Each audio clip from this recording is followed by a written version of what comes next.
Hi, good morning. Well, it's actually good afternoon today. It's Saturday, February 14th. So happy Valentine's Day to everyone today. Um, I have the pleasure of being with Michael Murphy today. We're going to be going over some really good, important things in regenerative medicine clinics.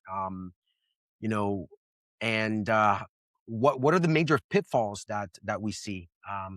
And so I don't want to cover too much on Michael. Obviously, I want this is his expertise, and I kind of just want to introduce him, and go from here. So how's it going, Michael? How are you? It's going well, Oscar. I'm really excited to be here. And, I want to actually start off by just mentioning, I've met Oscar several months ago, and I'll tell you, I know a lot of people in this space. And so for everybody who's watching this, don't just start by watching this. Continue to follow Oscar. He's got a lot of great information, really extremely passionate about this. So it was one of the reasons why I chose to speak with you today is because I think that you really are rare in the space. And you bring a lot of value to the folks out there that need this kind of help.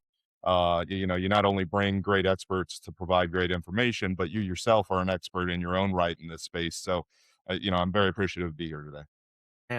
Thanks. I appreciate it. I want to kind of piggyback on that. So, quick story. I actually was in Boston a couple of days ago, and I was in a Starbucks, and I was at Starbucks waiting for an in-person meeting that I had, and I was actually talking to one of our clients regarding some marketing campaigns that we were working on.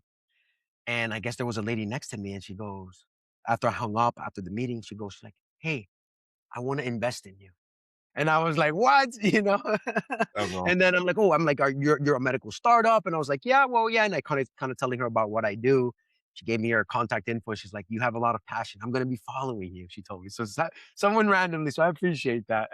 Yeah, no, you definitely do, and that's an important part in this space. I think we tend to get a little bit too clinical, and we lose sight of why we all entered into this business in the first place. I mean, we're going to talk a lot about a lot of things today, a lot of pain points, a lot of pressures, and it's very easy for us to get a bit cynical in our own space, and being able to have connections like you and people that keep that passion for what we do alive. I think that's invaluable. So. 100%, I agree with you. So let's get, so I do want to mention, like as you mentioned, actually, this is going to be a 5-part series, right? And today is actually the first one. And essentially the title of today's episode is why your regenerative clinic stops growing even when demand is there, right? Which is, I think it's a very good topic because you're absolutely right, Michael. We see a lot of people, a lot of clinic owners, they're busy, but they're not growing, right? They add more services, treatments, they learn, they go to conferences, and they're still stuck at a ceiling, right? So today, obviously, this is why I brought you on. You're the expert here, and we're going to unravel that. What are some things to avoid? So let's start off with, so that's the first episode. Let's kind of, before we get into it, and then the second episode, we're going to go over where regenerative clinics lose money without realizing. Okay, that's the second episode. The third episode is going to be why selling procedures keeps clinics small and what actually scales. That's actually a good one. That's awesome. The fourth episode is going to be if your clinic struggles when you're not there, this is why. So that's kind of operations heavy, I would say. Okay. And then the last episode would be why most regenerative clinics grow and then have to start over every year. Interesting. Okay, cool. So I would like to start off, kind of, who are you? What's your vision? What are you doing in this space, right? Yeah, sure. So I've been in the cash pay medicine space for just about 20 years. It actually wasn't my original career. I started out in law enforcement and I got connected with a physician in the Tampa area who was building clinics in cash pay medicine. And that it really turned into an amazing relationship with him that opened up a lot of doors. And those doors led me right into cash pay. And you know, I, I'm a very systems minded, operations minded type of person. I think to be effective at a strategy level, you can't silo yourself. And so I spent my early years trying to learn everything I could about literally every step of the process, from answering phones to checking in, throughput your providers, to then getting into the C suite and the strategy side. And so my greatest skill set, because I'm well rounded in that way, is an implementer and being able to break down what is complex into the stages that need to be addressed in order to optimize to your fullest. right? It's kind of the weakest link in the chain concept, right? And so in these last 20 years, I've been involved in every facet, whether it be marketing, sales, operational execution, technology, and finance. And what I do today now is primarily work as an operational and strategic advisor for cash pay clinics. They can be either in the startup phase or they can be hitting, the pain points that occur with growth as they go. And in addition to what I do with these clinics on the consulting advisement side, I'm also the COO of a global company called Equilibrium Labs and the liver clinic that's looking to try and heal the livers of the billions of people across the world that are having negative effects on that. So, what my focus is, especially what I'm trying to do today I started off not knowing anything in this space. I've committed, all the last 20 years trying to learn everything that I can, not just from what I can read, but really from interacting with people in the space and knowing that, especially when we think of small and medium sized businesses, they're really lacking a lot of those key pieces that can help take them to the next level. And so I have a deep passion in being able to take what is considered maybe enterprise level knowledge and trying to distill that down to clinics so that they can develop that type of a business for themselves. Interesting.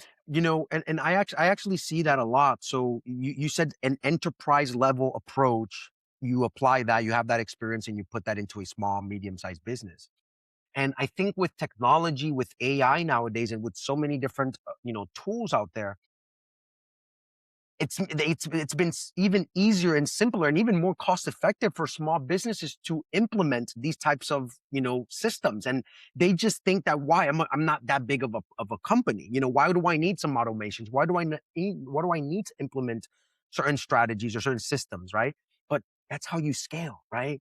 So it's also, I also believe, and I actually had a podcast like a month ago, and it's also a thinking problem, not and a mindset problem. You have to make sure that your mindset there, right? Like, are you actually ready to grow? Are you ready to implement that? Because it's a mindset shift. Because once you have that mind shift, I think from there you just hire experts like yourself, a team together, and then you grow, right? Yeah, you're absolutely right. One of the questions I often talk or I ask, struggling owners is, they'll have been operating maybe 3, 5 years or so, and they're so hyper focused on the problem of the day, and I always ask them the question, rewind the clock for me and tell me, and also remind yourself, what was your goal when you started this? When day one door opened, where were you heading to? Because along the way, we often lose kind of our GPS, right? We say we want to develop a $3 million company, a $10 million company. I want to exit in 4 years, but once the rubber hits the road and we start facing some of these, bottlenecks and problems, we find ourselves more ingratiated in what's happening today and we lose sight of where we're going to. And to your point there, they then really try and just find quick solutions also to what they want to build and what they want to fix instead of going back to saying, what helps me take that step towards the bigger picture, the bigger goal, right? Because obviously I have to solve today's problem, but I don't want to band-aid that, right? Everything needs to be kind of looked through the lens of where we're headed to. Otherwise, we kind of remain static. It's like we're on a stationary bike. It's a whole lot of effort, but we're not going anywhere. What do you think? Why do you think that's a good point you made? Why do you think clinic owners, they first of all, did they have a goal when you asked them that? Did they have a goal in mind, right? First question. And then why do you think they lose their vision in a year, 2 years in, or whatever? Yeah, a great question. So, first of all, I tend to categorize people into one of two buckets, right? And the first bucket is whenever they answer that question, is whether they were really just developing a lifestyle business, right? Meaning that they want a business that was going to provide them with the free cash flow from the business to help them with whatever they wanted. I want to take vacations. I want to build a nice house. I want, security for my family. And so they really hadn't considered this to be a business beyond really kind of a job for themselves, right? The second tier are the people that really are looking at, I have a hard objective in mind. I want to exit in 4 years. I want to go multi-location within three and things like that. And the number one reason that I see that they lose sight of this is because they put themselves into the business too much and they don't develop the systems and put the right personnel in to allow it to operate. So they stop becoming the strategic thinkers and they actually become more of the tactical executors. So every question, every problem, every edge case, everything that occurs in the business suddenly lands on their desk. And when you're overwhelmed with having to deal with the day to day operational problems because you don't have consistency in your execution, it's very difficult to be able to rise above all of that noise to get clarity on where you want to go to. Hmm. Yeah. So that's essentially when people say, don't work in your business, work on your business. Yeah. Yeah, Yeah. exactly. One of the questions I also often ask them you kind of treat this like a job because you're so invested in it. So let's actually do it. Track the number of hours you're putting in this week. How much did you get paid? What's your hourly rate? Right. And when they do that exercise, they start suddenly realizing, holy cow, I could actually go take a position with another company, make more than what I'm making now, and not have all of this headache. And that's usually a real gut check moment for them of saying, okay, either one, I actually don't have interest in building this business and freeing myself from this, and I should look at a different opportunity, or two, I need to really start evaluating how I'm looking at my business and get consistent and smart about my execution. Interesting. Well, this episode will ties into essentially, that many regenerative and longevity clinics, they don't fail, right? They stall. So what would be, one of the biggest things that you or pitfalls that you see owners, get into?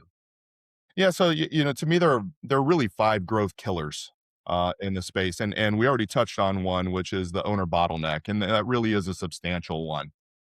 It is the first one. Yeah, that's number one, and I find it even, and you probably even experience this whenever you talk to owners of businesses, where they like everything that you're telling them. I can sit across from an owner, and they like everything that I'm telling them, but while they're hearing everything I'm saying, they're literally running through their task list of the million things that need to be done inside of their head, in which they then talk themselves out of making a change because they're like, I'm just too busy to make a change, instead of realizing the change is what's going to make you less busy, and if they would step aside of those task parts and the daily noise that's happening and be able to sit down and spend time, especially with an expert who's helped with this, to better align the team, better align the processes, and remove themselves while they're also giving their team the authority and guardrails to execute.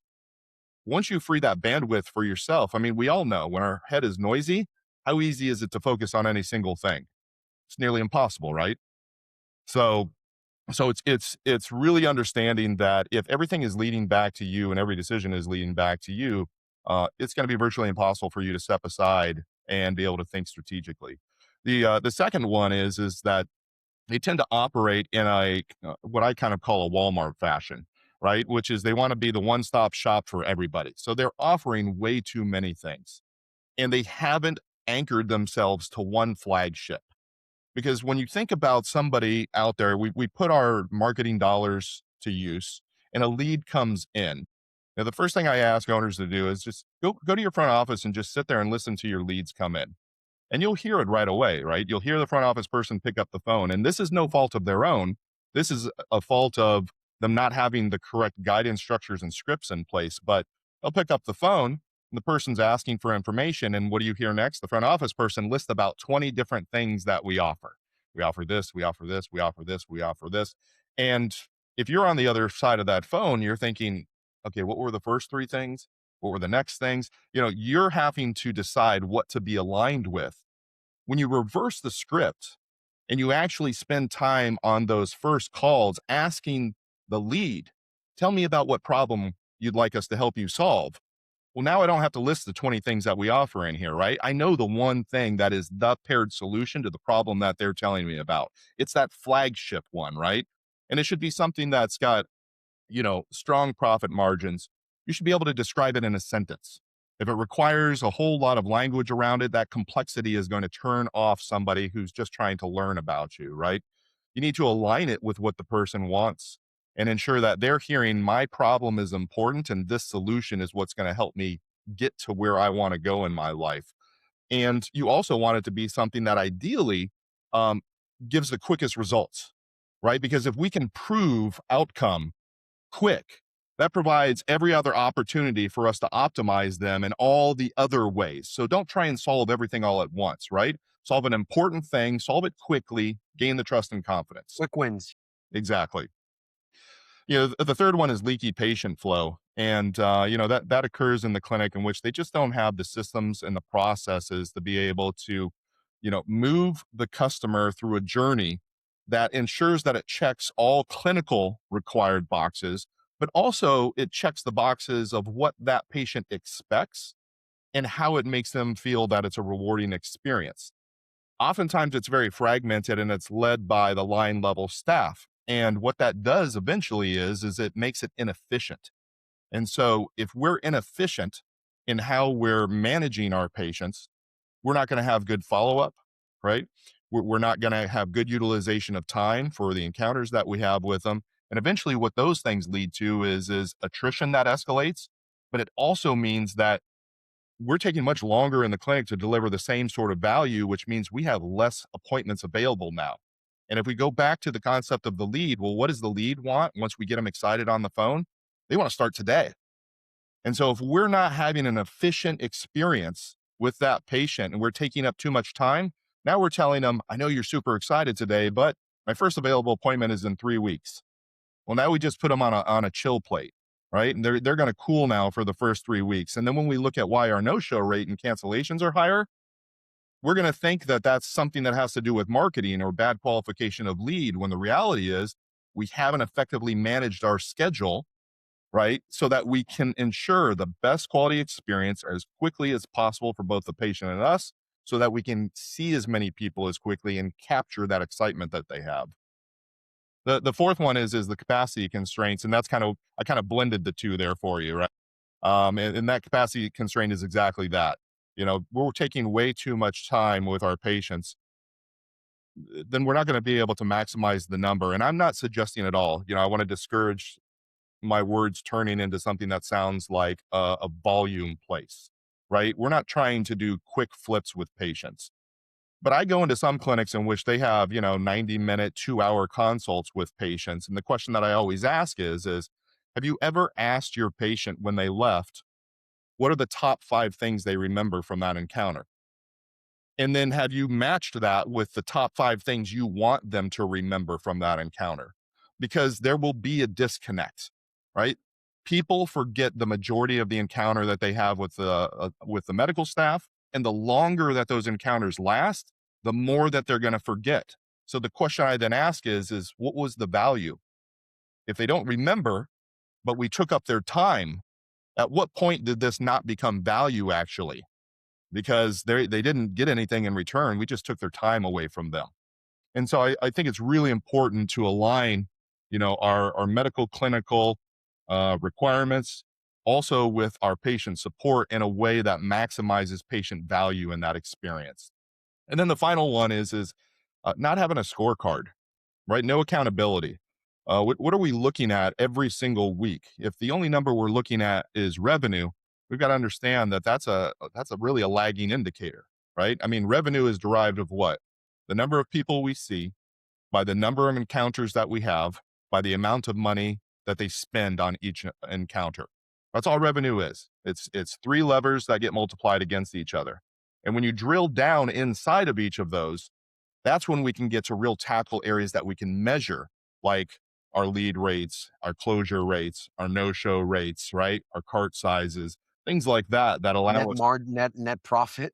Exactly, exactly. And so if we're not looking at the data behind just revenue, right, we really have no idea where we should be focusing ourselves on. And then you've got to make sure that your staff are aligned to those KPIs, right? So that they understand how they help generate revenue for you through the things that they control, and that you're able to both hold them accountable for poor performance, but also to recognize them and praise them and really shine a light on those that are doing a spectacular job, right? We don't feel like we're doing a good job and we're not getting positive reinforcement for that. It's really hard to maintain self motivation and interest in what you're doing every single day. So yeah, so those are 5. So those are 5 frameworks that you essentially use when you start working with someone, or Yeah, generally these are going to be the five top growth killers, right? Whenever people feel like, why is my growth killing? I tell them, let's take a look at these five areas. Gotcha.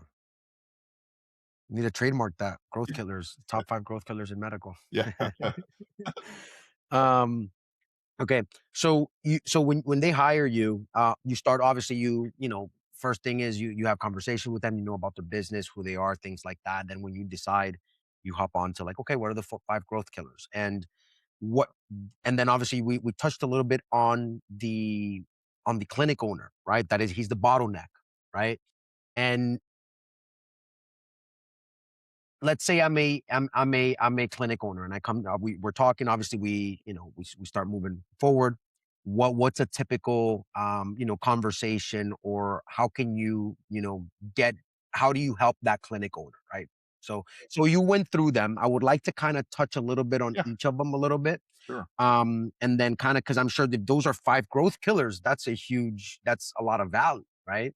So what do you so I guess my question would be, what what what have you found? What are the top pitfalls that you see? And if there's if I'm a clinic owner and I'm like, you know what, I know there's a problem. I know I have a problem. Like I'm the bottleneck because I feel the also self-realization and accepting that you are the bottleneck and seeking for some help. I think that's also a huge first step, which in a way goes back to mindset, right? Yeah.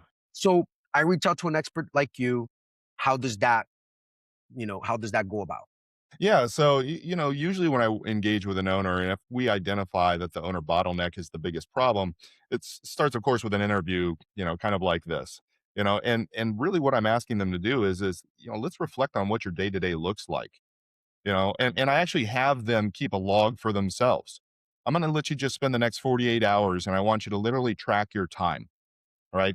And so once they track that time, now we're able to really quantify how much time are you spending again on the main purpose of your role, on the strategy, right? On the forward thinking, on the bigger issues.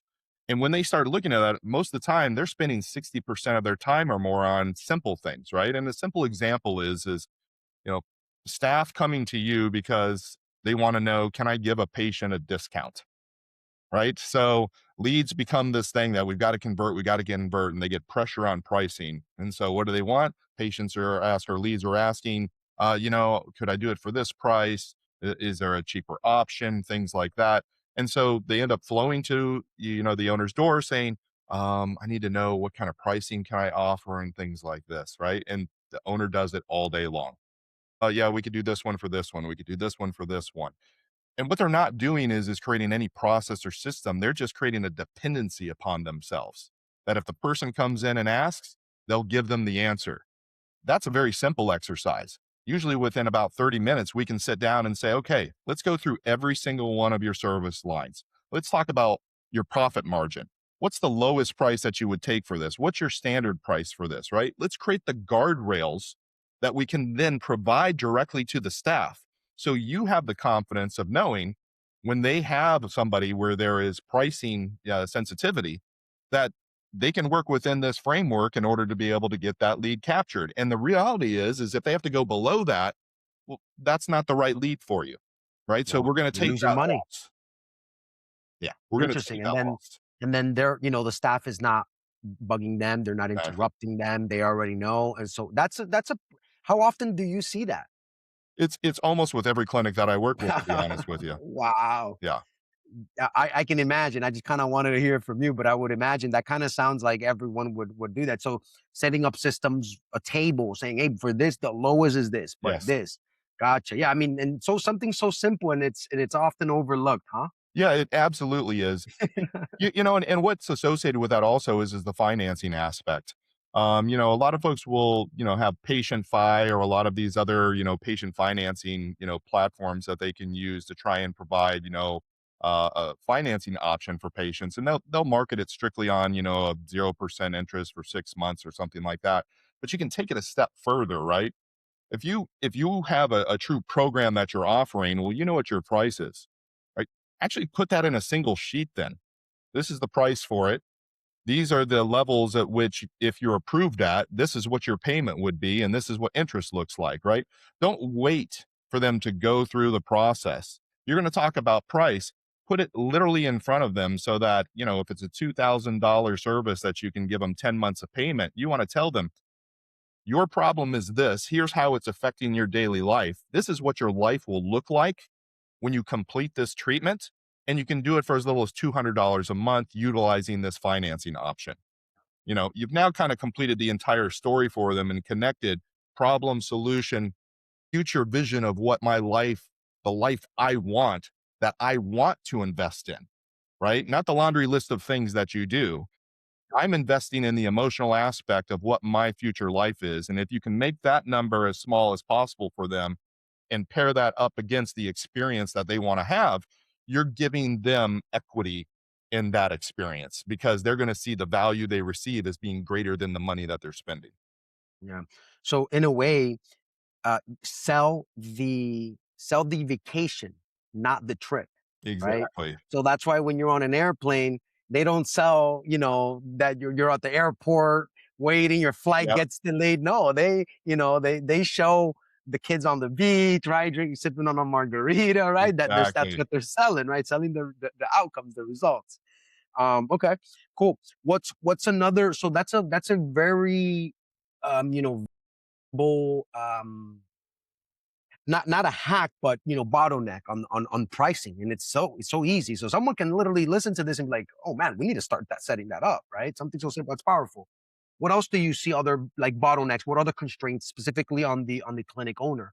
Maybe like some control. I'm sure some of them want to have their hands in everything, Yeah.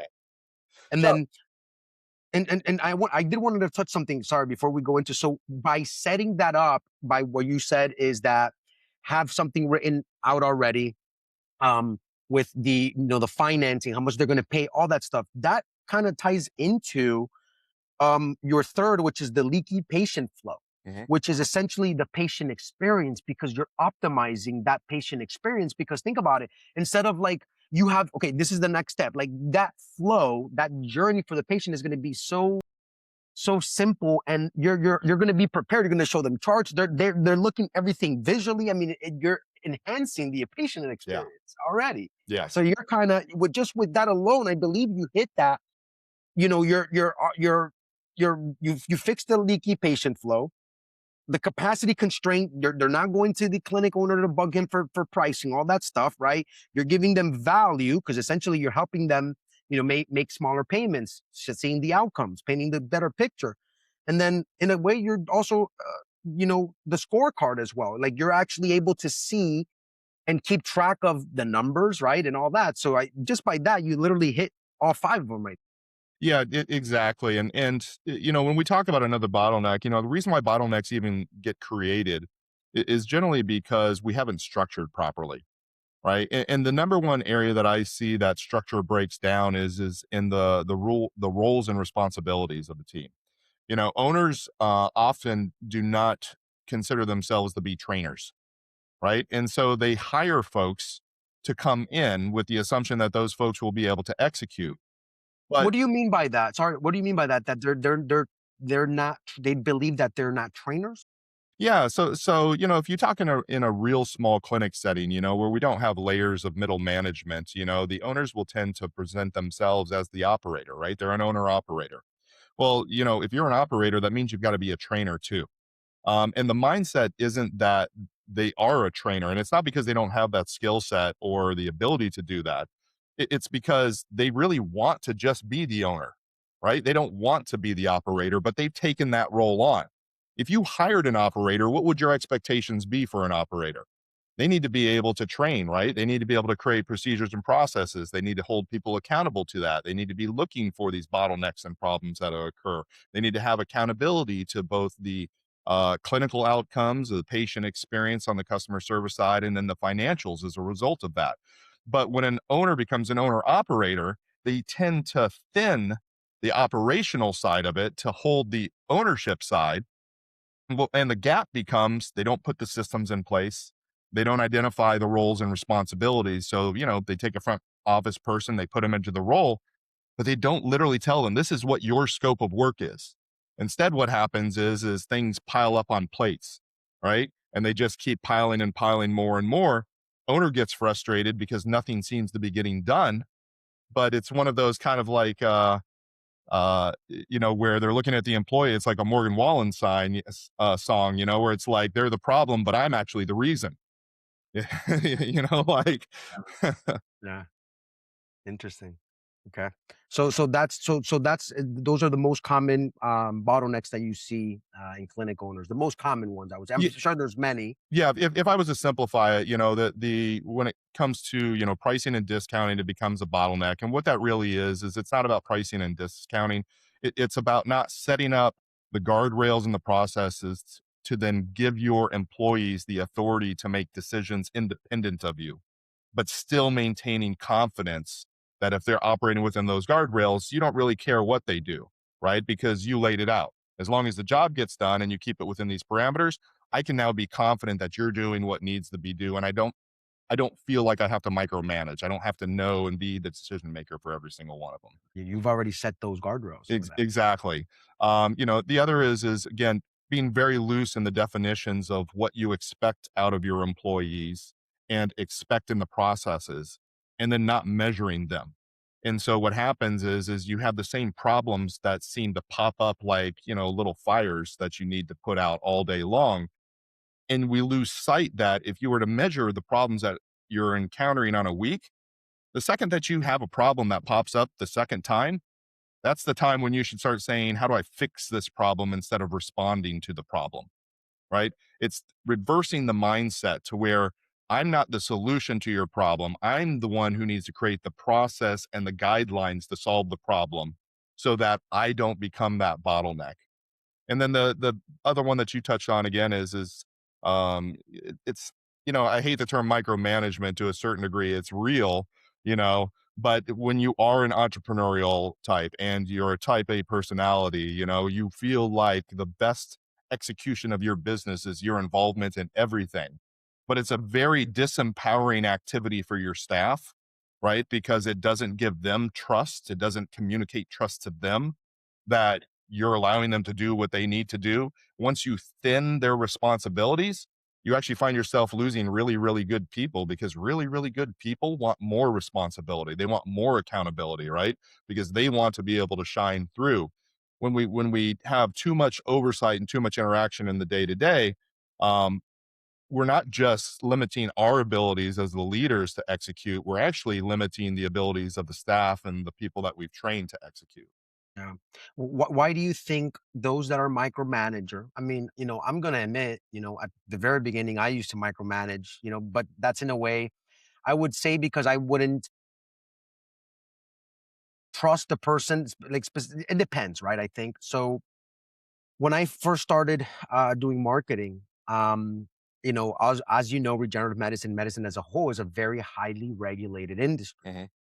And so I trust myself more now because I've been, doing a lot more work and, self-educating myself on the regulations. What can I say and things like that.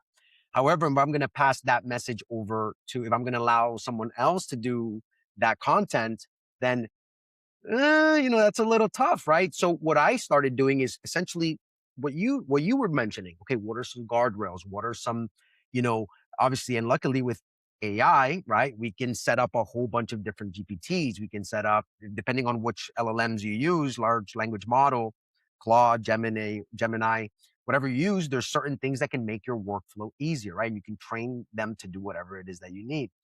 And so we've built a system to where a framework, I would say, a prompt. They call it prompt for those, like a prompt, but prompt is just something small. Maybe super prompts. I've seen the term being called out there, and they use that, and now I'm confident enough that the content that they write is good, right? So I've given them those guardrails. Those.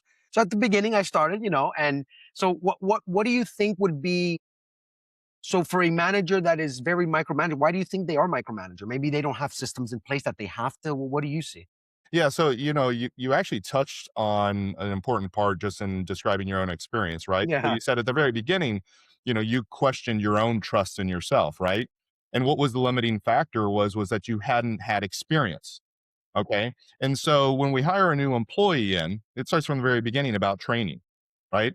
And so if we don't have good training in place, we're already lacking trust because we're not passing that information on to the staff. So we're even questioning what that base knowledge is. Number two is if we don't have systems, well, then we don't have an expectation of you follow steps 1, 2, 3, 4, 5, right? So if we don't have that structure, then we have insecurity about it. And then the final thing is trust increases with time. When we're a micromanager, though, okay, if we're constantly micromanaging and we're not pulling the reins back at some point for ourselves, not for the employee, right? We're not releasing ourselves in our oversight. We never are giving ourselves the time to give them experience, which allows us to develop trust in their execution.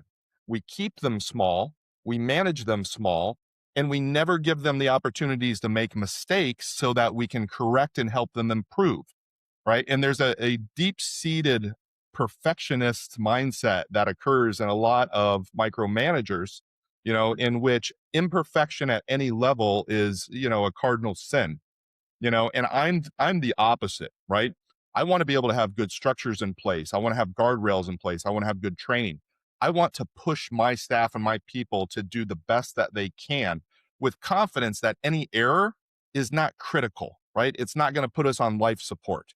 And I actually want them to make mistakes because every time I personally have grown in my professional and personal career, a mistake happened before, right? Some pain, some sort of insecurity of some sort occurred before I could recognize that this is a growth opportunity. I can learn something from this.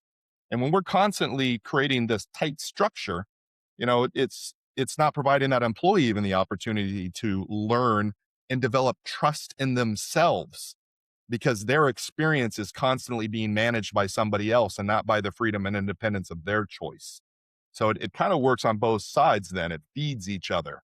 You end up with an insecure employee because they're constantly being micromanaged, which then leads to insecure management because they're micromanaging. And so at some point, you have to cut that tie, put the structure in place, put the training in place, and then give them room so that you can evaluate, guide, and help them become better at what they do. Yeah. You know, I think that, I mean, entrepreneurship managers, in a way, they have to be leaders. They have to be leaders because you're only as strong as your team is only as strong as you are, right? As the coaches, right? I mean, you can have, I mean, there's some, crazy things out there that you can have, not a good coach and a very good talented team, obviously. But if you have a team that has a good relationship, they trust each other and they're synchronized, they can beat talent all day, and a good coach that motivates them, right? And uh, good chemistry, they can definitely beat someone that has all the talent in the world. So leadership definitely is key, I believe. Yeah, and if you look at NFL teams, it's a great example, right? Yeah. I mean, the teams in which the quarterbacks are allowed to play, to call their own plays, and they make amazing plays at the line that the coaches have given them the trust and confidence to do. And why? Because they've seen that quarterback's ability to read the landscape, see the opportunity, and make the quick, agile change that's necessary in order to take advantage of it. And that takes time, but it takes the leader to have the mindset to say, that's the goal I want for that employee, right? I want that employee to be the quarterback that can make their own call, right, on the field when they see the opportunity. The micromanagement mindset, though, doesn't see that, right? Because as they pull away, they feel their personal value diminishes. Because if I'm not micromanaging, the question becomes, well, what do I do now? Because they've lost sight of what their real role is, which is not to micromanage, but again, look at the strategy and the operation so that you can optimize that and provide better resource, better support for that quarterback to make the call on the play or on the Interesting. field. Yeah. Yeah, Yeah. On the field. Yeah. Yeah. Play field. Yeah. Good. Awesome. Yeah. I mean, I like giving analogies with sports and things like that because a lot of people, they can relate to that. sure. Cool. Okay. So the second growth killer is someone, a practice, a clinic that is literally offering everything and they have no flagship, right? And you touched a little bit there, and you mentioned it really depends on what that flagship service is, or in this case, it would be a service. I mean, they may sell a product as well in their clinic, but how do you how do you help them, right? So obviously they're offering this. So what's the easiest, I guess, tactic or strategy or tip you would give?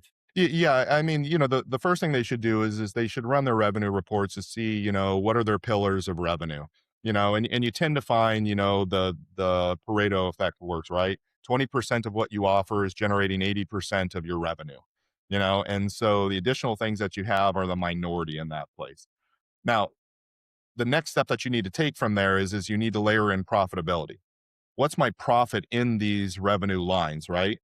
And you need to look at that through the lens of what your time cost is, right? So you can have a very highly profitable thing, but if it takes, 5 times the amount of time that something else does, we really need to evaluate and make sure, like, what's full capacity look like for us, And in order to get to full capacity, everything beyond that 20%, you need to start asking yourself, if this one service, right, that's taking all of this time gives me 10 times the amount of revenue that these little things are, why am I going to continue to offer these little things? Let me strip that out, open up more opportunity here, because this is where all the water's flowing, right? And that's how business should work. We want to try and run with the water. Water doesn't like friction. So let's remove friction. Let's remove these things so that we can get focus in on that. So it's first getting ownership itself to try and decide to, like, what is your business and where do you make your real profit at? And does your demand and the time you have available align with that?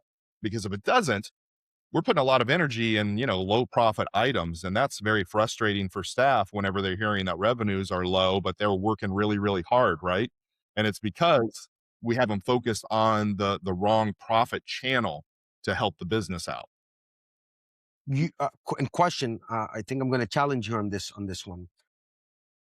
The 20%, you're giving an example here. 20%, the 20% of the service might make the business the 80% of the total revenue.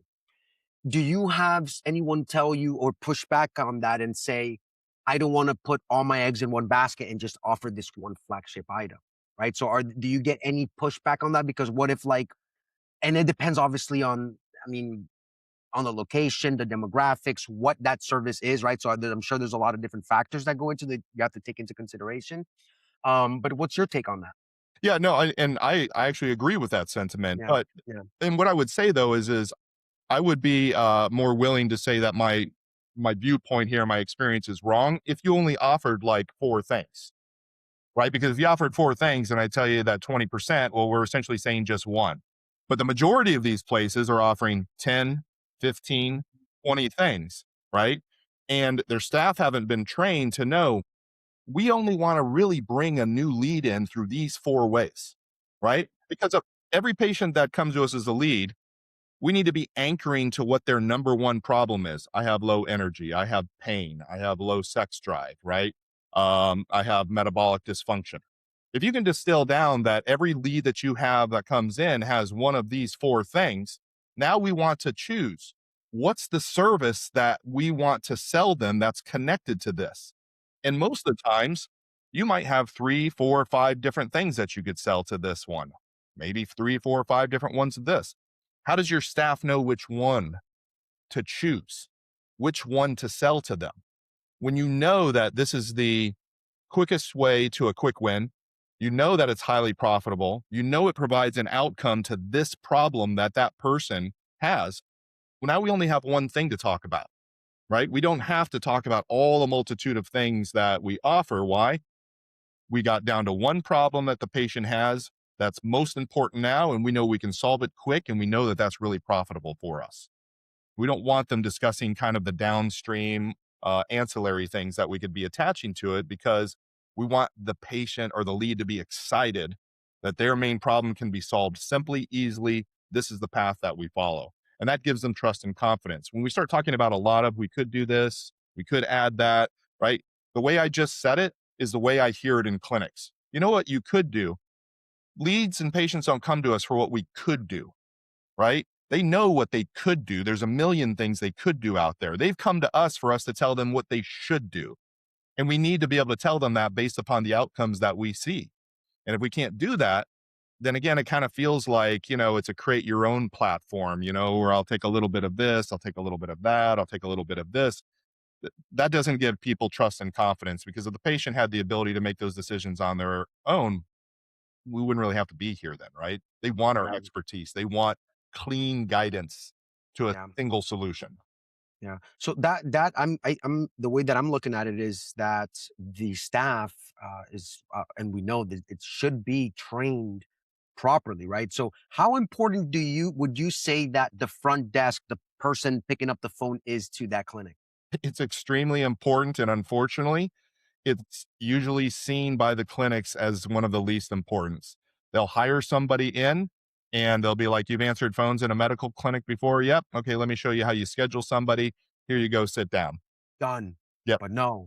They don't know, they don't understand your clinic's brand. They don't understand what it is that you do. They don't understand what things should I say on every single call? What things should I never say because they're not aligned with who we are, right? They won't even necessarily understand the treatment or the service that they're supposed to sell, and we all talk in the medical space. The number one thing I hear is, "I'm not a salesperson, I'm not a salesperson, I'm not a salesperson," right? And I'm like, "Listen, I hate to tell you, but you are a salesperson. If you've ever gone on a Everyone is. date, you've ever tried to pursue a spouse or significant other, if you've ever, tried to get a job, you have had to sell yourself throughout your entire life. Okay. So let's kind of take away the concept of sales being bad, but I'm also going to reverse the process here.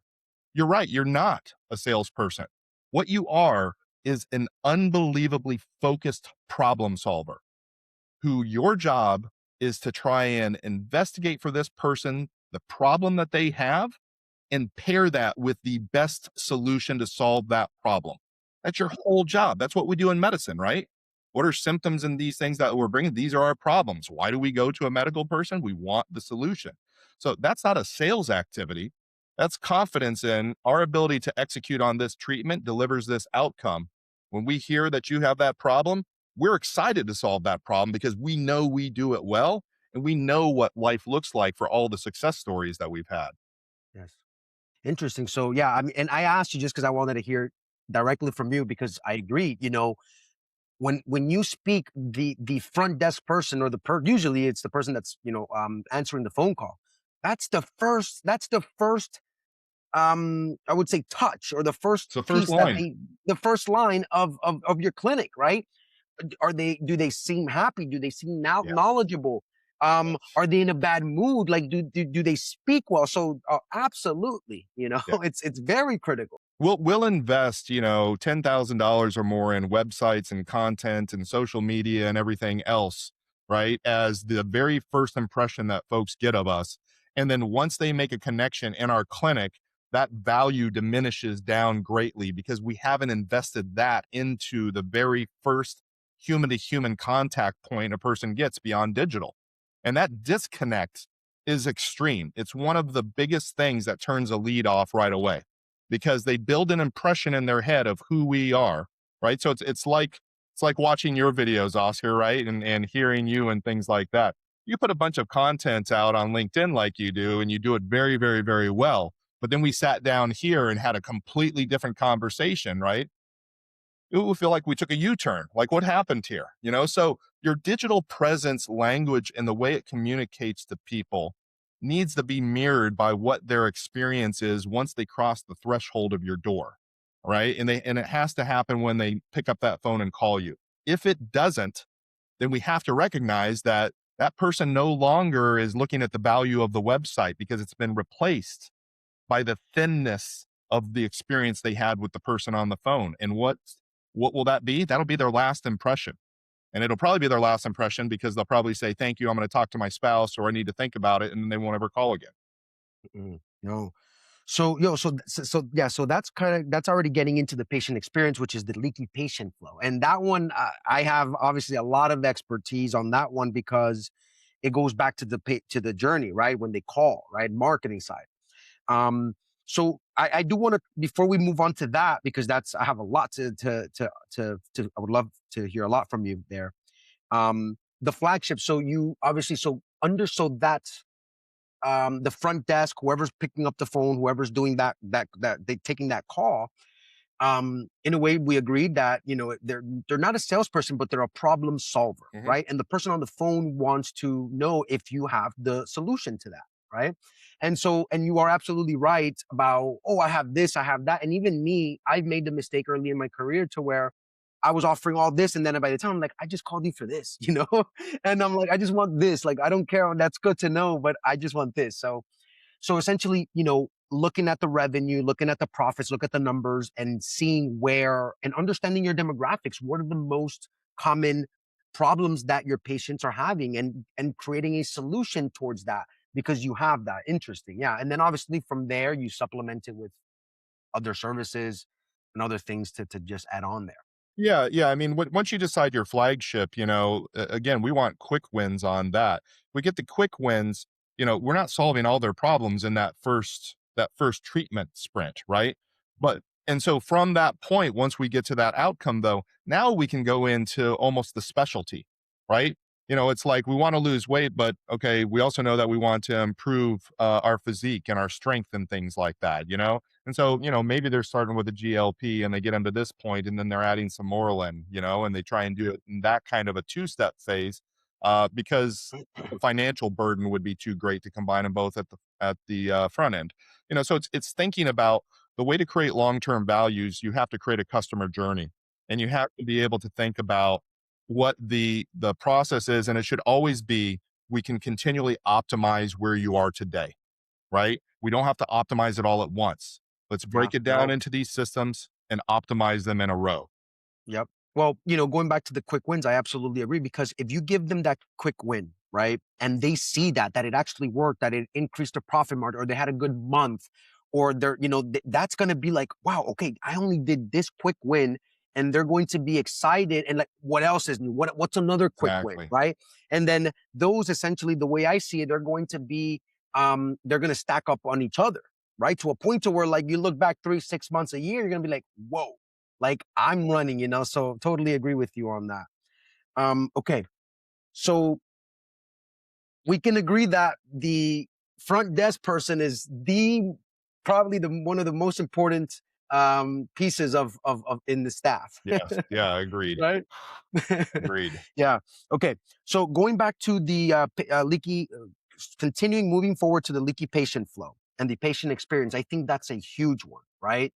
Um, because in a way, and this is kind of where I see it a lot. So obviously, I do marketing, and my job is to essentially create awareness, right?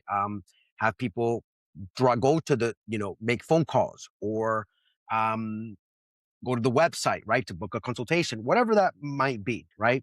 And some of the a lot of things that we see is that we can give them, if I give them, let's say, a bunch of leads, but their staff is not properly trained, or their systems, their lead flow, whatever CRM system they're using is not properly built, or they're not trained, they'll blame the marketing company. My marketing's no, it's your internal team. Unfortunately, and I'm not, that they're not properly trained, or they don't know your brand, or maybe the marketing team is doing a phenomenal job with the marketing and the messaging, and it relates to the patient. It looks nice, but then when they call, they don't get that patient experience, because the person that answered the phone call was not properly trained, or did not ask the right questions, and then they forgot about how nice your website was, Yeah. or whatever, but then they end there, right?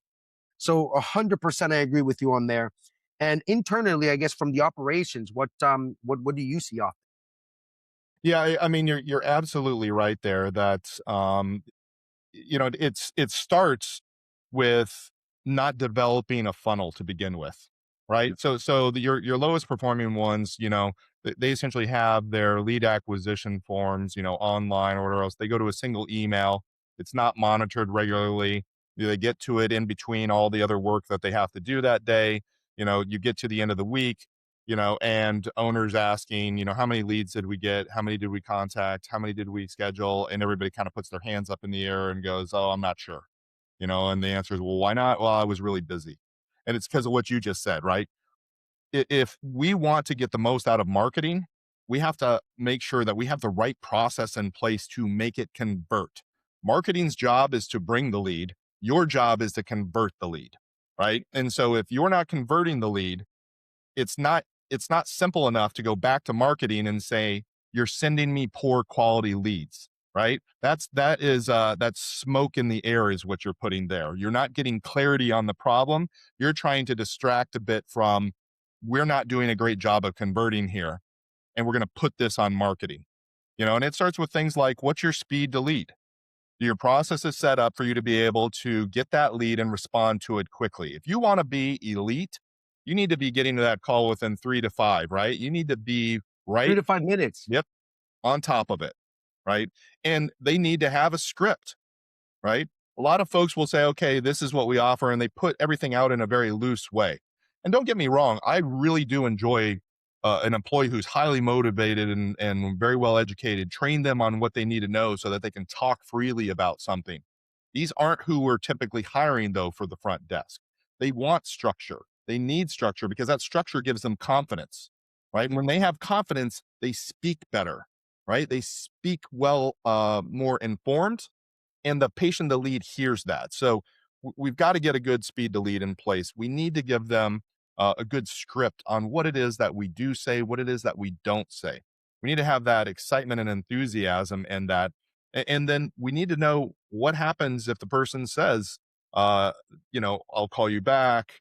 I need to talk to my spouse. Do we have a follow up process? What are we doing there? Because 9 times out of the 10, I'm seeing those then just become dead leads. They might as well just go ahead and mark them as lost because they don't have a process to follow up. Yeah. And how often do you see that they don't have any processes? Well, I mean, it's honestly much worse than what I would hope it was, but I would say 80 to 90% oftentimes, They and don't. of those, even the ones that have them in place, they tend to have a lot of problems. There's a lot of leak that's occurring there. What type of problems would they have there? Either they're trying to kind of cobble together a CRM, so they go into Google Sheets, but the Google Sheets aren't structured right. It's really just saying, listen, you can you can invest minimally into something like Go High Level. Get somebody to develop that for you so that the lead comes in and you have automation, right? An SMS message that goes out. You can train your AI to speak like it's one of your staff members and continue a text message chat with them. Have automated emails for nurturing posts, like and all of that ends up becoming visibility for you because you can measure how long did it take for us to get to this lead. How many leads did we get? What was our conversion rate? What was our follow-up rate? Right? Like those become the scorecard and the metrics for us to now say when we have a marketing problem, it's not a categorical problem. We can dive into the stages that are within that to say, no, no, no, what we actually have is we've got a bad script, right? We've got the AI acting funky here. We've got this. Now we can actually find the problem that once we tune it, now we see things reverse course and go back on the trajectory that we were expecting them to go. Yeah, 100%. And Go High Level is we use it for our business. It's a very phenomenal for everything. Speed to lead and I ask you because when we do marketing as well, that's what I look at as well, because I don't want them to pointing fingers at me and saying, you're not doing good in marketing. Like, no, I'm like, look, I'm like, and you have to be kind of smart not smart, but you have to be careful as well, at least for me, in a way, like, for example, the way I do it. So when we set up some automations, right, and some lead flows, like a welcome email campaign or things like that, I tend to say, hey, so how does your, I'll be curious to meet your staff, your front desk or the person calling these leads, just to kind of learn a little bit about more what your process is, or what do they say? Yeah, they get, concerned, like, oh, why do you need to talk to my salesperson? Like, are you? And I was like, well, and what I tell them, I'm like, well, I need to understand, because when you do a follow up nurture, you want to follow. They might be busy, they might be on vacation, whatever the case might be. Those systems are put in place so then they nurture them, right? So you don't have to be on top of it. So if you are busy on a call, in a conference call, whatever, sick, you still have those things in place. And so what I tell them, I'm like, I use those most frequently asked questions that you get asked from your clinic, Mhm. and then I essentially put that into the email campaign or whatever campaign I'm creating to answer those Yes. very important questions. So like that's kind of my, and then I kind of gauge, kind of get a feel of them, of like, okay, like are they actually highly trained, so then obviously, and going back to trust, right? Obviously if they trust you, then you can kind of work your way in there and kind of help them get that, and then without telling them, sorry, your front desk sucks, right? Yeah. Yeah. Yeah. you know Yeah. and I get that all the time, right? But speed to lead is key.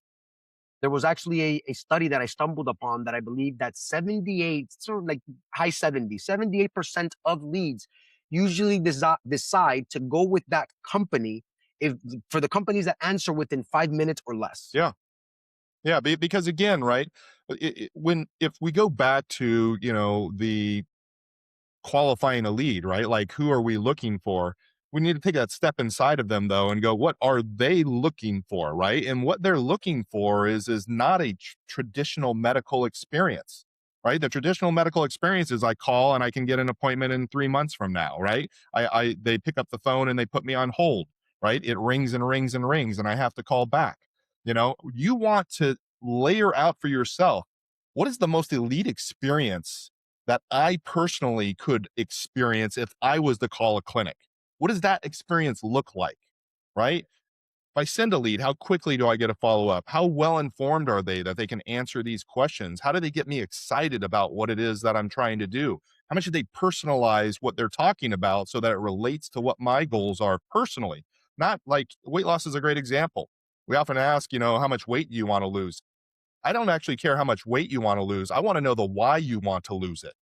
I want to hear that the reason why is because you've got an anniversary trip that's really big this summer and you want to be, looking incredible in a swimsuit on the beach of Hawaii that you're going to, right? Because that is why I'm going to be willing to spend that money, not to lose 30 pounds, for that experience right there, And when we get beyond these very kind of unemotional objectives that we hear people say they want, and we get outside of it, we realize patients want to have an experience that makes them feel that they are seen, that they're heard, that they're respected. They want to feel like they have a relationship that isn't clinical looking down, but it's almost like you're getting the care from the most intelligent friend you could ever possibly have that cares for you as a person. And when you layer that experience out and then go observe what your actual clinic experience is, it's very simple to start seeing where you have your holes, because you'll be like, we don't deliver that at that level. We're not saying the right things here. Our staff person, they're always kind of cranky and upset, like you've got to make They pick up on hard that. choices. You got to make some hard choices about who you want, or what you want that experience to feel like for every person that comes through. And if you observe it and feel like you wouldn't enjoy that experience, or it's not as optimal as it should be, it certainly isn't for your patient. And you've got to get into it. You've got to look Yeah. at those steps. Yeah, 100%. So one thing that I like to mention to them whenever I'm having client meetings with them, and I tell them understanding the speed to lead, right? Imagine if they're in that state to where they're researching. I'm sure they've probably put filled out 3, 4 different forms Yeah. of different Yep. doctors, med spas, longevity clinics, whatever that is in their town. Okay, so they're competing. They're putting their information to several doctors, and so right now they're in the state, like in their mind, where they're researching. They have all the time in the world, right? And so, and then if they're going to take, I don't know, 2 minutes, 5 minutes, however long your form is, to put their information and give that to you, if you call them in the next five, I usually call them quick. Like I have automation sent out quick, and I call them like, wow, that was fast. And I'm Yeah. like, yeah. I'm Yeah. like, hey, I'm just here to help you out. You caught them at the perfect time because they are ready to speak with someone. That's why they submitted your information, right? So getting them on there immediately is key. It's important, right? Yeah. And That's that old saying, right? Strike when the iron's hot. It's super yeah, appropriate. do it. They're on it, right? One thing, and I think especially now, I'm sure that uh, I like to give this analogy, this example in a way, is that I'm sure when when you and I started, when we were growing up, we had commercials. We didn't have Netflix to where we can pause, right? No, I'm being Uh, serious, yeah, no, right? I know, but what a weird. It just feels like a weird thing to say. I suddenly felt real old all of a sudden. You're like, we used to have commercials back in the 1900s when we had commercials. Right? When we had commercials and we had to sit through it, right? And we saw now kids nowadays, they don't like it. They click skip or they go to the next one, right? Like Yeah, it's crazy, but we're in that essentially, and even the younger generation in a way that's applying because they want answers right now. They don't want to wait. yeah. Yeah, well, why do you think AI is so popular and why Google search is going down is because, and why Google's put that AI summary at the top? Because it knows people have, goldfish attention spans and they have a right here, right now desire. And if you can deliver that for good or bad, Yeah. that's what they want. Yeah, 100%. I agree 100%. That's awesome. So the leaky patient flow. So essentially, front desk is key, systems in place. What else? Is there anything else that you see regarding from, okay, they've talked. What about from the flow? From obviously nurturing is super important. Follow up is very important. What else do you see there that they lack or that they need help? Yeah, it kind of goes back to what I talked about and looking at, your customer experience as a journey. Like if you have a lead that comes in, you need to know how many visits does the average, patient that comes into me, how many do I get? Right. And you need to then reflect upon what that average number of visits are against the outcome, because what you start finding is that you're going to have a sizable percentage of folks that are leaving before they're getting to the outcome, and so being able to have a process in place for retention for your patients, right? That retention of how do we ensure that we identify early on when results for a patient aren't trending as we expect them to? And then what are our intervention techniques in order to improve upon that? Right? Because a patient isn't going to take, mediocre or substandard results for long before they say, I'm done investing this money. I'm done doing this. And so making sure that you have systems in place and honestly, that you're even tracking the right questions and the right metrics to highlight those, right? It is so important because you spend all this money to acquire the lead. And then, you focus on getting that person converted, but you've got found money laying all over your business because if you're not providing the best experience and ensuring that you can follow up and support them through that process, you may only get 2 turns, 3 turns out of the patient. It's very, very thin. Focus your efforts on that experience and identifying why that's happening. One additional turn out of every patient that you have might be the equivalent of adding 10 new patients, 20 new patients without the lead cost. Yeah. I mean, everything becomes more efficient, Mhm. right? Um, your lead of acquisition is going down. It's cheaper. Well, depending on the marketing, but your conversion rates are improving. Mhm. Awesome. Okay. Now the fourth one you said capacity constraint, the patient value. Mhm. Expand on that a little bit. Yeah, so I mean, the capacity constraints are, I had a client previously who they had a 4-hour consult, was their initial consult with their patients. And when I sat down, I initially was like, "Oh my gosh." I actually kind of want to sit alongside inside of one of these rooms along with them, and I don't want to do anything but just read their body language.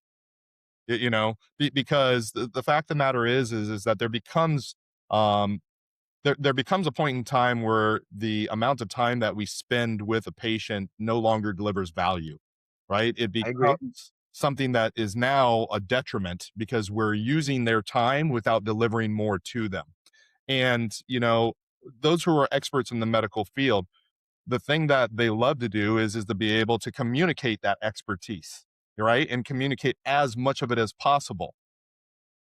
But if we don't spend the time thinking from the position of the patient, right? We're just sitting here, we're just kind of like vomiting all of our information, right? We're just overload, overload, overload.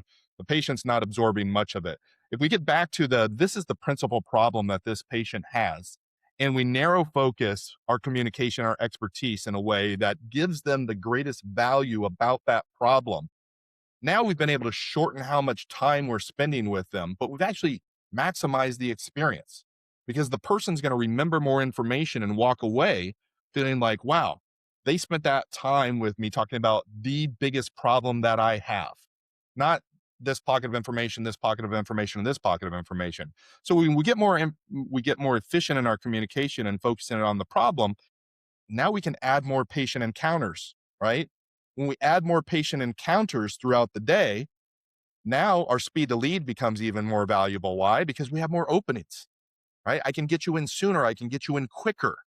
And so we've been able to become, lift some constraints on capacity, do better on our conversions here. And the patient experience when they're sitting in the consult is we didn't take 4 hours of their time to deliver the same amount of value that we could have in 1 hour, right? Instead, we were using 3 hours of time for them. So if we don't reduce the value they get, but reduce the time that it takes for them to get it, that's what the equity part of it is, because we're now giving them back time in exchange for that valuable information. Interesting. Yeah, and then also, well, everyone is getting back time. The doctor Exactly. and the staff and the Exactly. patient, Exactly. right? They went in, came back, and then, off they go. Yeah. I mean, unless your clinic is one where you're charging $10,000 a year, and you're just, you get this much time, that's a luxury experience in which time is the variable of value. But most clinics, that's not the case. Yeah, it's true. Okay, cool. And then, yeah, so so you said that, one thing that you said was patient value. Is that kinda same thing with going with the value that you're providing with the time that they're there, essentially? Yeah, I mean, because if your patients, and I have sat in these consults, right, where the amount of time that they spend, reviewing and discussing things gets long, you know, the patient becomes very engaged in questions at the beginning, and then you see that it kind of starts to slow down, right, and the patient gets quieter and quieter and quieter. But the reason why the patient's getting quieter and quieter and quieter is because they no longer value that exchange, right? They're instead thinking to themselves, okay, how much longer until this consult's done? You know, when we're able to provide great information in a quick time period, that's where they get the highest feeling of equity because we didn't waste their time. We gave them everything that they needed to hear and know. And when they equate that against the amount of money that they spent, they feel like they got more than what they spent. And when we take people's time is the one thing we can't get more of. That's it. It is the most finite variable that every single human being experiences. And when individuals take that from you unnecessarily, right? Everybody feels that pressure and tension, and we don't want to create experiences that are like that. We want them efficient. 100%. Okay. I agree with that. And then, so then one of the last growth killers is you said no accountability and scorecard. So I kind of feel like all of the other everything that we just went through kind of gets into accountability, right? Because you have to Exactly. have the clinic owner accountable, the front desk accountable, right? Everyone accountable and keeping track metrics if whatever you're doing is improving, right? Exactly. Yeah, you've got to start by, making sure that you do have a funnel, and you want to look at, leads coming in, you want to look at your speed to lead, you want to look at conversions, you want to identify, if you don't convert, what's the objection that we're hearing, right? And we also want to see, what's first available time, meaning, if somebody calls today and wants to schedule, how quickly can we see them? you know and so if we look at those metrics and we do that on a weekly basis, that helps us to identify better areas to apply our focus and be able to understand what's really happening on the marketing side. If our conversions are hitting a lot of objections, that's where we need more training, right? We need better responses to these objections. We need to see whether our messaging isn't like you said before, right, where we know that these three questions are the same questions everybody asks. Well, if those aren't part of our normal scripted what we're saying from the front, if that person doesn't ever ask those questions at that time, they'll say, I need to think about it. Well, what they're really thinking about is those three questions that everybody asks that we didn't answer. So we need to make sure that we can answer the questions for the patient that they may not even ask. So those metrics are really, really important. And then you've got to distill down again to what revenue is derived of. How many patients do we have? How many times are they coming? Right. So how many patients do we have in our weight loss segment versus our regenerative versus our aesthetics, in these areas. And how long are we keeping them? Is it 2 visits? Is it 6 visits? Is it 10 visits? These are metrics that we need to be measuring every single week and monitoring, because that directs us to where the problem is that needs to be solved. If it's just revenue, it feels like the whole business has a problem. Where do I start first? What do I do? It's an impossible thing to solve revenue at revenue layer alone. You have to get to how revenue is created and solve for the problems that are part of that equation. Yeah. So let's say I'm a clinic owner. Okay. So, well, first, before we go into that, I think that, the scorecard, all that makes sense. Is there anything else that you would like to add to that? What's I think what's really important too, because I know that there are going to be a lot of folks who are listening to this, today, that are already thinking of a new thing that they need to bring in. That was going to be my question, but go ahead. Yeah. Good. That they've Yeah. got this Perfect new timing. thing that they want to bring in, and Yeah. what I would say is, everything that we've talked about thus far, I would encourage them to, go back with a clean sheet of paper and literally evaluate their business with the things that we've talked about before they say yes to bringing that new thing in. But as it relates to the scorecard specifically, if you're going to bring something new in, write some numbers down, right? How many patients are we going to get from this in this time period, right? What's that cart size going to look like? How long are we going to retain them? If we're not putting down, and these might be just guesses, right? These might just be guesses. They're informed in some way by your experience, but start by writing these numbers down, because that holds yourself accountable. Otherwise, what happens is, you launch the new thing and you get 10 people, well, should you feel disappointed or excited by that? I don't know. Because before I started it, I didn't actually hold myself to accountable to what success looks like. That's what you need to write down. What's the goal? What does success look like for this new program? Because once you write down what success looks like, now we have something we can build upon to get to that, or we can be really, really excited because we already exceeded it, right? But we tend to also look at things in a rear view mirror that's kind of, like, or more the side view mirror, where it says like they might be closer than they appear. When we look at things historically, we Yeah. oftentimes will massage that memory and that feeling of whether it's really good or really bad, depending upon where we're sitting at today.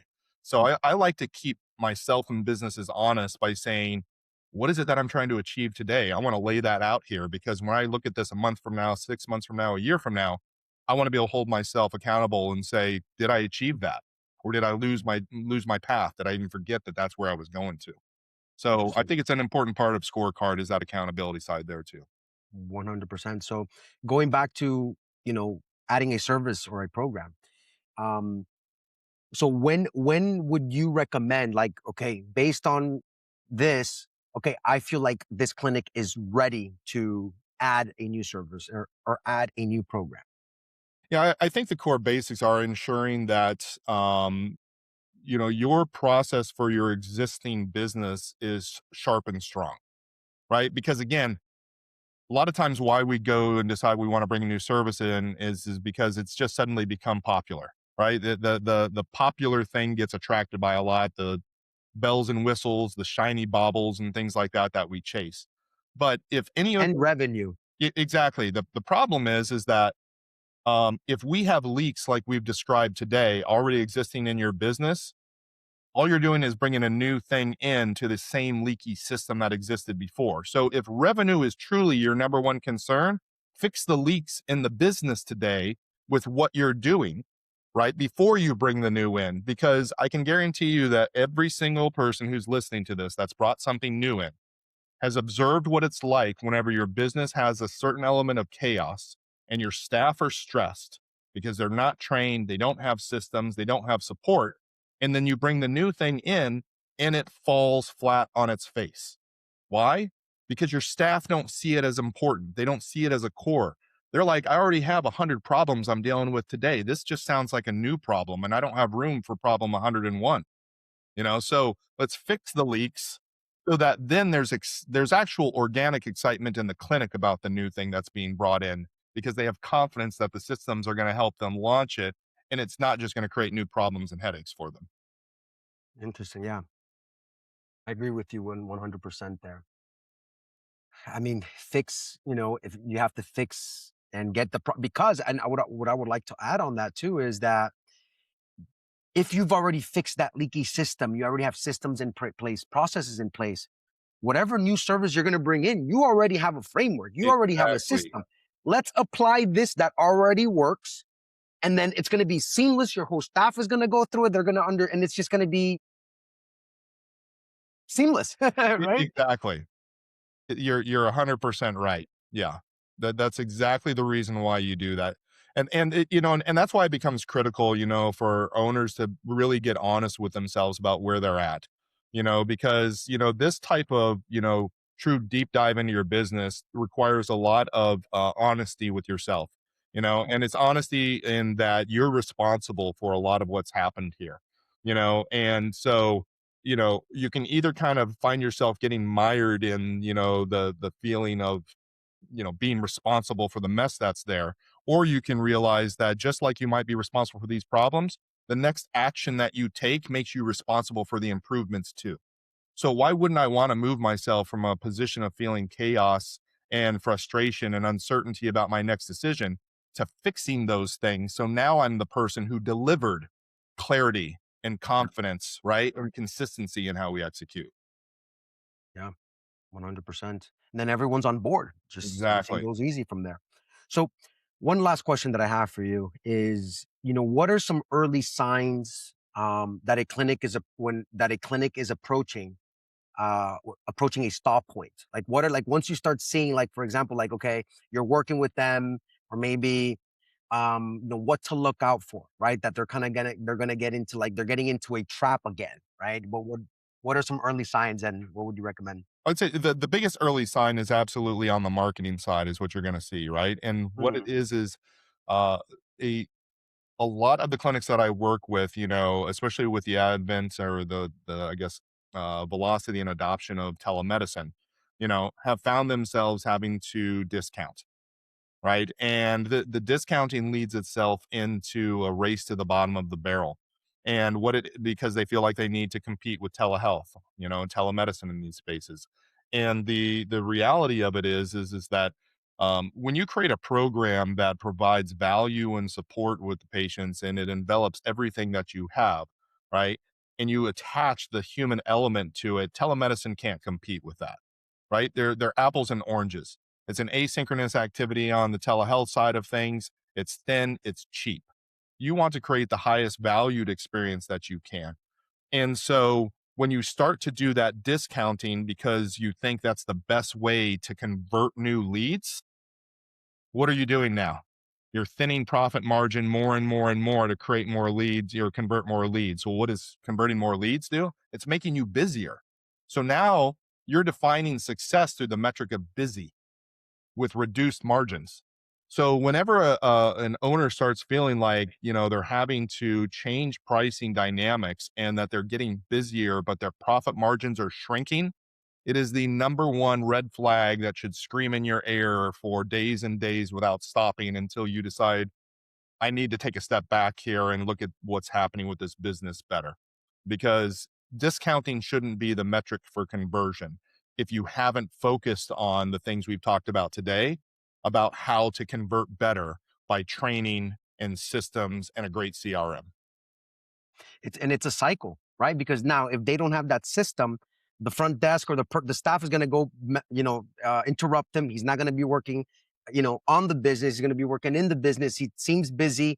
Profit margins are down, and then they're adding more services. And then those services, they don't have any systems or processes in place. They have leakage. So it's just a cycle. Exactly. Exactly. And that's why everything that you've brought up today is so Yeah, vitally important, right? I yeah. mean, you could just focus on one of the areas we talked about and definitely, focus in on it and you can develop some benefit and be successful. But you're going to actually see once you're successful with one of them, it's like the light bulb turns on, right? And you start realizing how interconnected these elements are and that if you can tie them all together in the right workflow and process, everything new that you do and everything that you're doing every day becomes more consistent and executed at a much higher level than it ever was before. 100% for you and the staff and the business Exactly. as a whole. Yeah, Because everyone's, oh, we've done this before. Okay, remember last time we messed up. We should do this. Oh, you're right. Okay, boom, let's do this, right? So and exactly. then it becomes an actual team, right? Yeah, So exactly. Awesome. Okay, cool. So I don't have any other questions. I don't know if there's anything else that you want to. We covered a lot. I think we covered a lot of value. Not sure if you want to add anything else. I don't think so. I think you really did a great job, with what we discussed today, and hopefully the folks who are listening, are looking at it kind of through open eyes, and I just encourage all clinic owners with one real thing, right, which is to say, listen, no matter what condition or stage your business is in today. Most of the owners that I work with, they have kind of like a hidden basement in their mind, right? And that hidden basement is where they like to kind of shove all the like recurring problems or the things that they don't know how to solve. And they just kind of accept them, right? That this is just part of the business. This is the cost of doing business. So they take those things and they shove them down in the basement where they collect dust and everything else, but it becomes problematic. Listen, it's time to get in and clear the attic out, right? It's time for you to really be honest with yourself and look at your staff. Are they happy? If your staff aren't happy, it's a reflection of a lot of the things that we talked about today. It's not just something that's internal from them, it's about the environment that they're in. So there are so many ways that your business is trying to signal to you, that there's a problem that needs your dire attention, and it's not just a one-off problem to solve today, it's a system, it's a process that needs to be solved. And the more that you keep shoving them down in the basement, you know, you're ignoring them, but they haven't gone anywhere. They They're still right just there. accumulating, though. They're accumulating and accumulating and accumulating. And Exactly. So my big challenge for anybody who's listened to this is take action. Okay. And take action starting Monday. And if you don't, my question is why and when?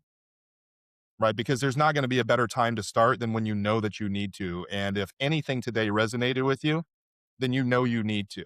So take that action, and really deliver it with a commitment level that you're confident that you will see through, right? Don't false start here. Really get yourself committed to what we've talked about. And, there's not a single person who's listening to this that can't become an amazing and elite clinic owner if they really focus on the things that we're talking about today. it all starts with mindset. Yes, sir. Yes, sir. Yeah. So I do want to end with saying that we do have 4 more episodes coming up to be determined. Right. We still have to look at our schedules and when we'll do that. So we'll market it out though. Um, episode this was episode 1. Episode 2 is where regenerative clinics lose money without realizing. Today we kind of touched up on it a little bit, but Yeah. we'll dig really deep. Yeah. And I'm sure Michael's going to come with some amazing value and some additional insights for us. Episode 3 after that would be why selling procedures keeps clinics small and what actually scales. Right. Episode 4 is going to be if your clinic struggles when you're not there, this is why. That can tie into systems. What else? Right. Controlling. We'll dig deep into that one. And then the last episode, at least for this series, right? I'm sure we'll do way more, Michael. But episode 5 is going to be why most regenerative clinics grow and then they have to start over every year. Um, so we'll link as we record these, we'll link them in the description. You can find obviously Michael's information in the description down below, wherever this video will be uploaded, and also my information. If there's anything else, Michael, you want to end with, I'll leave it to you. Yeah, no, I just wanted to mention, that like today's podcast, we touch on some detailed stuff. The future ones, I'm going to be bringing some real actionable frameworks, right, as we get Oh, into those. So I'm all really right. looking to try and deliver, some value to everybody that's listening here today, because I want the outcome of every single one of those to be this is what you can do starting Monday, right? Follow this path to get yourself going. So, hopefully that's something that everybody's looking forward to. And I just want to thank you, for doing these podcasts and asking really great questions. It just shows, how knowledgeable you are in this industry. And, the people that follow you, I think, are really going to glean a lot from not just what you and I talk about, but all the different podcasts that you're doing. So I thank you for that, Oscar. I appreciate you, sir. No, I really appreciate it. Thank you for the kind words. And yeah, that's what we're here for. We're here to provide, so much value and help, right? Because there's so much information out there, and sometimes it's just one little tactic or one idea that you probably picked up from an episode that can transform your business a lot. And then, you know, Hopefully you can call Michael or myself one day whenever you're ready for us, but let me know. Yeah. That's great, Oscar. Thank you, sir. All right. Well, you guys have a beautiful day. I'll talk to you guys later. Adios.